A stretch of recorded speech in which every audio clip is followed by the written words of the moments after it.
നിന്റെ ബലി തയ്യാറായി. ആ ദേവിക്ക് പോലും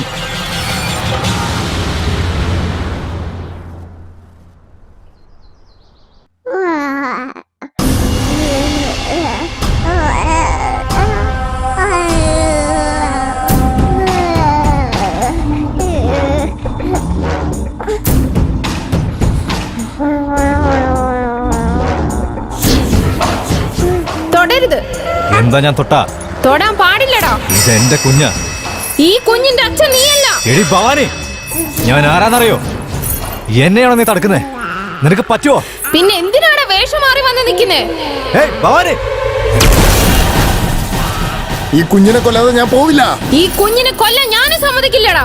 എന്റെ സർവ്വശക്തി ഉപയോഗിച്ച് ഇവിടെ എല്ലാം ഞാൻ ചാമ്പലാക്കി കളയും. അത് ഈ സർവേശ്വരിയുടെ അടുത്ത് നടക്കാൻ പോകുന്നില്ലടാ.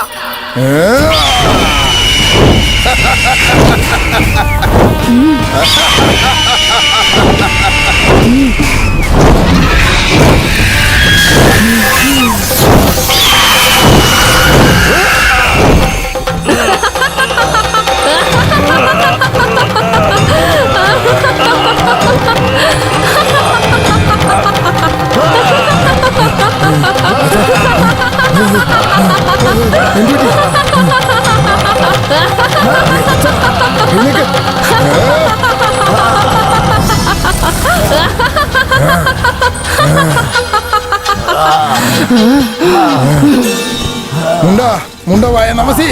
മുണ്ട ഓം മുണ്ട മുണ്ട ഓം ഗ്രീം ഗ്രീം മുണ്ടവായ നമസി. ഹൈം ഗ്രീം ഗ്രീം മുണ്ടവായ നമസി. നിം നം നും മുണ്ടവായ നമസി. സിംഹം ബം മുണ്ടവായ നമസി. ഓം ഗ്രീം ഗ്രീം മുണ്ടവായ നമസി. ഹൈം ഗ്രീം ഗ്രീം മുണ്ടവായ നമസി. എന്തിനാ തടുത്ത്? ഭവാനിനെ കൊന്ന് ചാമ്പലാക്കുമായിരുന്നു. എന്തിനാ തടുത്ത്? അത് വെറും മനുഷ്യാത്മാവല്ല. അറിയാം, എനിക്കത് നന്നായിട്ട് അറിയാം. എനിക്കറിയാത്തതായിട്ട് ഈ ലോകത്തൊന്നും തന്നെ ഇല്ല. എനിക്കെല്ലാം അറിയാം. അവൾ വെറും പ്രേതം, മനുഷ്യ ശരീരം, ദേവിയുടെ ശക്തി മാത്രം. അത് മാത്രമേ ഉള്ളൂ. അത് ദേവതയല്ല, ശക്തി. അതും ആദിശക്തി, അഞ്ചിലാദിശക്തി. നിന്റെ മന്ത്രമായ ഒന്നും കൊണ്ട് അവളെ ഒന്നും ചെയ്യാൻ കഴിയില്ല. എന്താ പറഞ്ഞേ? എന്റെ ശക്തിയെക്കാളും അവളുടെ ശക്തി വലുതാണെന്നോ? എന്നാ കാണണമല്ലോ. പറ്റില്ല, അവളെ പെട്ടെന്ന് ഇല്ലാതാക്കാൻ പറ്റില്ല. സൂക്ഷിച്ചു വേണം ഇല്ലാതാക്കാൻ. എങ്ങനെ? അവൾ അഞ്ചിലാദിശക്തിയാണെങ്കിലും എടുത്ത അവതാരം മനുഷ്യരൂപമാണ്. ഇത് മാത്രം മതി അവളെ ബന്ധനസ്ഥയാക്കാൻ. ശരിക്കും മര്യാദക്ക് പറയേ. ഭവാനി ആത്മാവിനെതിരായിട്ടുള്ള വേറെ ഏതെങ്കിലും ഒരു പ്രേതാത്മാവിനെ കൊണ്ടുവന്നാൽ അവളെ ബന്ധനസ്ഥയാക്കാം. അതിനുശേഷം അവൾ ശക്തിയില്ലാത്ത രൂപമായി നിന്റെ കാൽക്കൽ വീഴും. നിന്റെ ശക്തിയെ തോൽപ്പിക്കാൻ 1000 ജന്മമെടുത്താലും കഴിയില്ല. നിന്റെ ചേടത്തി രണ്ടാമത്തെ പ്രസവത്തിനായിട്ട് ആശുപത്രി പോകുന്ന സമയത്ത് എന്റെ കൺമുന്നിൽ വെച്ചാടാ മരിച്ചുപോയത്. ആ സമയത്ത് എനിക്ക് ജീവിതം തന്നെ വെറുത്തുപോയിരുന്നു. ഓ, രണ്ടാമത്തെ കുട്ടി മരിച്ചുപോയോ? ആ, കണ്ടുപിടിച്ചു. എന്റെ ചേട്ടൻ അദ്ദേഹത്തിന്റെ ഭാര്യ മരിച്ച ശേഷം കർമ്മങ്ങൾ ചെയ്ത് ആത്മശാന്തി കൊടുത്തിട്ടുണ്ടാവും. എന്നാൽ ഗർഭത്തിലുണ്ടായിരുന്ന കുട്ടിക്ക് ഒരു കർമ്മവും ചെയ്തിട്ടുണ്ടാകില്ല. അത് മറന്നും പോയിട്ടുണ്ടാകും. ഇത് ഈ ലോകത്ത് എല്ലാരും ചെയ്യുന്നത് തെറ്റല്ലേ? ആ തെറ്റ് നമ്മൾ ഉപകാരപ്പെടുത്തണം. ഭവാനിയുടെ അമ്മയുടെ വയറ്റിലുണ്ടായിരുന്ന 9 മാസമായ കുട്ടി പ്രേതാത്മാവായി മാറി ഇന്നും ഗതി കിട്ടാതെ അലയുകയായിരിക്കും. അതിനെ ഉണർത്തി വിട്ടെന്നാൽ ഭവാനിയുടെ ശക്തിയെ നമുക്ക് ഇല്ലാതെയാക്കാം. അതിനുശേഷം ഭവാനിക്ക് ഓരോ ദിവസവും ഓരോ നിമിഷവും കഷ്ടകാലം തന്നെയായിരിക്കും. അടിമ അടിമ എന്റെ അടിമ.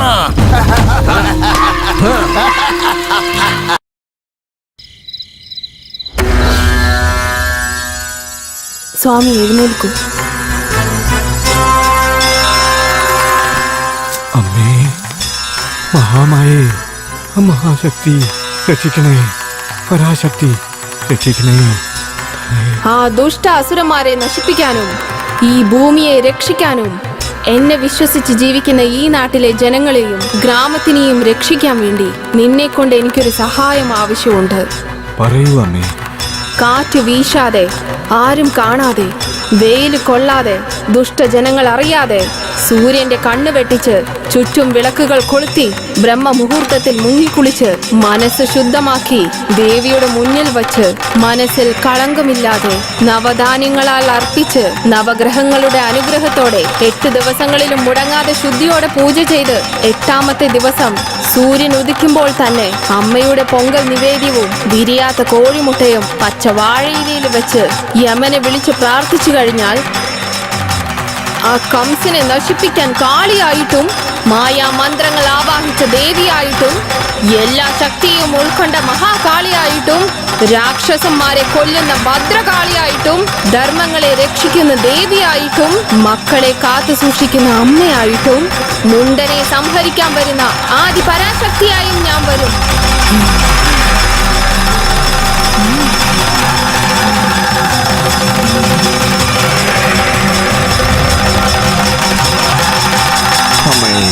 അമ്മയായി വന്നുവോ നീ, ധർമ്മത്തിനായി പിറന്നവളെ, വരമരുളിയവളെ, എന്നമ്മയായി കാണുന്നതായേ തങ്കമകളെ മഹാകാളി ദേവി പരാശക്തി. നോക്ക്, പാല് തിളച്ചു പോകുന്നു നോക്കി. ചേച്ചി ആ തുണി ഒന്ന് കരുതി, നീ അതെടുത്ത് അവിടെ വെച്ചേക്ക്.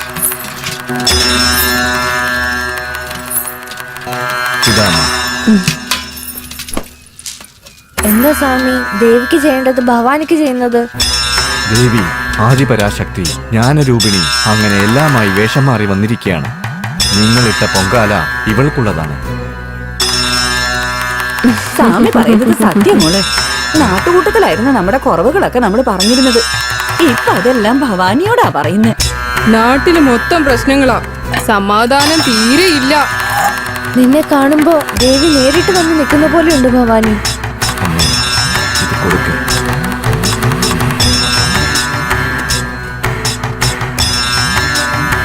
ഈ പൂജിച്ച ചെറുനാരങ്ങ വീട്ടുവാതിലിൽ കെട്ടണം.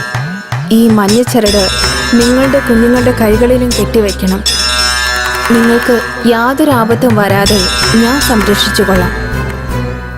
കിഴക്ക് നോക്കിയിരിക്കുന്നില്ലേ, ആ മഹാദേവി നോക്കുന്നു പറഞ്ഞതാ. അമ്മേ, ദേവി, ആദിപരാശക്തി.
തീർത്താണ് അവരുള്ളത്.